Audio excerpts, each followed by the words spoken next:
आका अलैहिस्सलाम के एक सहाबी बयान करते हैं, जब इस्लाम कबूल किया, बाद में एक दिन अपने दोस्तों के साथ बैठे हुए थे और अपनी कारगुजारी सुनाने लगे। कहा, आका अलैहिस्सलाम 100 मरतबा मेरे दरवाजे पे दीन का पैगाम लेके आए थे। हुजूर ने 100 मरतबा मुझे दीन की दावत दी और उसके बाद फिर मैंने इस्लाम कबूल किया। आज ये मुशक्कत उम्मत भूल गई है। आज ये तरीका छोड़ दिया गया कि मेरे नबी का दीन क्या है, हुजूर का पैगाम क्या है।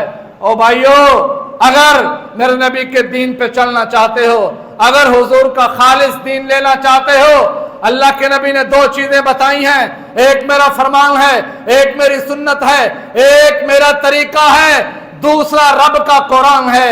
आज अगर ये सारे तरीके तुम्हें रब के कुरान से मिलते हैं, तुम अदा करो, अल्लाह तुम्हें अजर और सवाब देगा।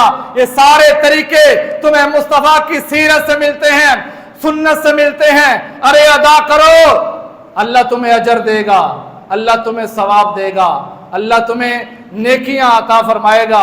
अगर तुम्हारे आज के तरीके ये नबी की सीरत में नहीं, मेरे नबी की जिंदगी में नहीं, रब के कुरान में नहीं, सहाबा की जिंदगी में नहीं है, तो ये तरीके तुमने कहीं से लिए हैं।